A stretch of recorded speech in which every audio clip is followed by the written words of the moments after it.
दोस्तों, गौतम बुद्ध ने कई साल पहले अपने शिष्यों को क्यों बताया था कि मन के जाल में मत उलझो, मन को खाली करने की कोशिश मत करो, अपना ध्यान इकट्ठा करो, एकाग्रता लाओ, जो भी कर रहे हो उसे अंतिम मानकर करो। ऐसे करो कि बाद में इसमें आपको कुछ भी करने की जरूरत नहीं है। तो चलिए जानते हैं। गौतम बुद्ध की इस कहानी के माध्यम से राजू नाम का शिष्य था। वह बहुत गहन ध्यान कर रहा था, लेकिन उसका ध्यान केंद्रित नहीं हो रहा था। उनका मन सदैव विचारों से भरा रहता था। उसने अपने दिमाग को खाली करने की बहुत कोशिश की, लेकिन उसकी सारी कोशिशें नाकाम रहीं। अंत में जब वह सब कुछ कर चुका, तब वह अपने गुरु के पास गया और बोला, गुरुदेव, मेरा मन हमेशा विचारों से भरा रहता है। मैं एक जगह ध्यान केंद्रित नहीं कर पाता। जब देखता हूं तो दूसरी चीज पर चला जाता हूं, फिर तीसरी और चौथी चीज करता हूं। मेरे दिमाग में हजारों विचार चलते रहते हैं और मुझे पता भी नहीं चलता कि ऐसा कब होता है। बहुत समय बाद मुझे एहसास होता है कि मैं क्या करने बैठा था और क्या सोच रहा था। हे गुरुदेव, मैं अपने दिमाग को विचारों से खाली करना चाहता हूं। मैं चाहता हूं कि मेरे मन में एक भी विचार न रहे। जब चाहूं तभी विचार उठना चाहिए। गुरु ने कहा कि किसी भी समस्या का समाधान तभी होता है जब हम समस्या की जड़ तक पहुंचते हैं, समस्या को ठीक से समझते हैं और जानते हैं। क्या आपने उस मन को भी जाना है जिसे आप खाली करना चाहते हैं? राजू ने कहा, गुरुदेव, मैंने मन को जानने की बहुत कोशिश की है, लेकिन जितना इसके बारे में जानता हूं, यह उतना ही रहस्यमय होता जाता है। गुरु ने कहा, जाओ और छोटे छोटे पत्थरों से भरा एक घड़ा ले आओ। तब राजू छोटे छोटे पत्थरों से भरा एक घड़ा ले आया और गुरु के पास रख दिया।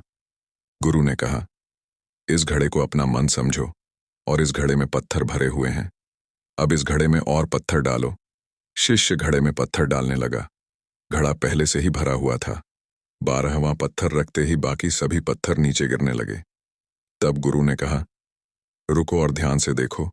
अब घड़े में कोई पत्थर तो नहीं आ रहे हैं, बल्कि वह नीचे गिर रहे हैं, क्योंकि यह भर गया है। इसमें जो भी आ सकता था वह आ गया। अब और पत्थर नहीं आएंगे। यदि आप दूसरा पत्थर लगाना चाहते हैं तो पहले पत्थरों को बाहर निकालना होगा। राजू ने तुरंत कहा, गुरुदेव, मैं समझ गया कि आप क्या कहना चाहते हैं। हमें अपने दिमाग को विचारों से खाली कर लेना चाहिए। गुरु मुस्कुराए और गुरु ने कहा, पहले पूरी बात समझो और फिर दिमाग को खाली करो। गुरु ने कहा कि हमारा मन इस घड़े के बिल्कुल विपरीत है। तुम घड़े को पत्थरों से तो भर सकते हो, लेकिन मन को विचारों से नहीं भर पाओगे। मन हमेशा खाली रहता है।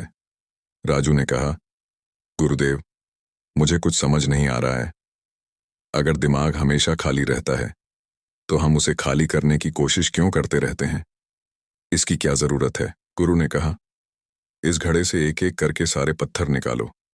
राजू ने वैसा ही किया और घड़े से एक एक पत्थर निकालता रहा और अंत में घड़ा खाली हो गया। गुरु ने कहा, देखो, तुमने एक एक पत्थर निकाला, यह घड़ा खाली हो गया है। अब आप इस घड़े में कोई भी पत्थर डाल सकते हैं, दूसरा पत्थर डाल सकते हैं, या फिर वही पत्थर दोबारा डाल सकते हैं। आप इसे आधा भर सकते हैं या फिर पूरा भर सकते हैं। शिष्य ने कहा, गुरुदेव, मैं भी ऐसा ही हूं। मैं बता रहा हूं कि मन को खाली करना है। ये तो पत्थर हैं, इन्हें आसानी से निकाला जा सकता है और घड़ा खाली किया जा सकता है, लेकिन मैं अपने मन को कैसे खाली करूं? गुरु ने कहा, इस खाली घड़े में एक पत्थर डालो और 2 पत्थर निकाल लो। शिष्य ने यह कहा, ऐसा कैसे हो सकता है कि जब इस घड़े में एक पत्थर होगा तो एक ही पत्थर निकलेगा, फिर 2 पत्थर कैसे निकल सकते हैं? और जब आप उन 4 विचारों को पकड़ते हैं तो उनके पीछे 16 विचार उभरते हैं, और ऐसा करने से विचारों की एक लंबी श्रृंखला बन जाती है और आप कहीं नहीं रुकते, एक के बाद दूसरे विचार को पकड़ते चले जाते हैं। यह मिट्टी का घड़ा पत्थरों के घड़े के समान है, भरा रहेगा, लेकिन आपका मन कभी नहीं भरता, वह हमेशा खाली ही रहता है। हमारा दिमाग भी एक विचार के बाद हमारे लिए हजारों विकल्प खोल देता है और हम एक मुख्य विचार को छोड़कर उन हजारों विकल्पों में फंस जाते हैं।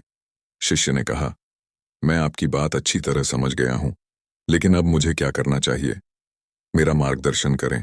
गुरु ने कहा, मन के जाल में मत उलझो, मन को खाली करने की कोशिश मत करो, अपना ध्यान इकट्ठा करो, एकाग्रता लाओ। जो भी कर रहे हो उसे अंतिम मानकर करो।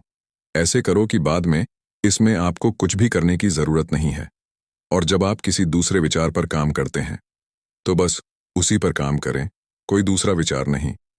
मन के भ्रम से बाहर निकलना इतना आसान नहीं है, लेकिन अभ्यास सब कुछ कर सकता है। शिष्य ने कहा, गुरुदेव, मैं भी ऐसा ही करूंगा। यह समझाने के लिए आपका बहुत बहुत धन्यवाद। हम सभी अपने दिमाग को खाली करने की कोशिश करते हैं। मन में उठते बैठते विचारों से परेशान रहते हैं। हम चाहते हैं कि ये विचार कहीं चले जाएं और हम शांत हो जाते हैं, लेकिन जितना हम इन विचारों से दूर भागते हैं, हम विचारों का उपयोग करते हैं कि वे हमें शांत करते हैं, और वे आपके उन्हीं विचारों से जुड़े होते हैं जिन्हें आप छोड़ना चाहते हैं। इसलिए ये विचार इतनी शक्तिशाली हैं। जब आप सोचना ही नहीं चाहते तो आप शांत रह सकते हैं। यह तभी संभव है जब आप शांत रहने की कोशिश करना बंद कर दें और अपनी समस्या को हल करने पर ध्यान दें। ध्यान केंद्रित करें और समझें कि चिंता करने से नहीं बल्कि सोचने से समाधान मिलता है। गुरु ने कहा, इस मिट्टी के बर्तन को पत्थरों से आधा भर दो। शिष्य ने वैसा ही किया। फिर गुरु ने कहा, अब इन पत्थरों में से एक पत्थर चुन लो और उस पत्थर की एक छोटी सी मूर्ति बनाकर मुझे दे दो। मैं जानता हूं कि तुम एक अच्छे कलाकार हो। जब शिष्य ने 11वां पत्थर निकाला और उस पत्थर को तराशना शुरू किया तो उसे एहसास हुआ कि यह पत्थर अच्छा नहीं है। तो उसने घड़े से दूसरा पत्थर निकाला। उसे वह पत्थर भी पसंद नहीं आया। फिर उसने तीसरा पत्थर निकाला। उसका रंग उसे पसंद नहीं आया। फिर उसने चौथा पत्थर निकाला, लेकिन उसे इस पत्थर में एक दोष निकला। इस प्रकार उसने लगभग सभी पत्थर बाहर फेंक दिए। उसे ऐसा करते देख गुरु ने कहा, वह पत्थर जो तुमने पहली बार निकाला था, यह समझकर उसी पत्थर की खोज करो कि तुम्हारे पास कोई दूसरा पत्थर नहीं है। तब शिष्य ने उस पत्थर को ही खोजना शुरू कर दिया और उस पत्थर से उसने अपने गुरु की एक बहुत ही सुंदर मूर्ति बनाई और अपने गुरु को भेंट की और कहा, बहुत सुंदर, इस पत्थर से मूर्ति बनाई जा सकती है। मैं इसका विचार भी नहीं कर सकता था। गुरु ने कहा कि जब कोई दूसरा विकल्प नहीं है तो हम अपनी सारी ऊर्जा उसमें लगा देते हैं और उसे सर्वश्रेष्ठ बनाते हैं। जब कोई दूसरा विकल्प है तो हम सिर्फ पत्थर चुनते रहते हैं। मान लीजिए कि मूर्ति नहीं बनाई गई है,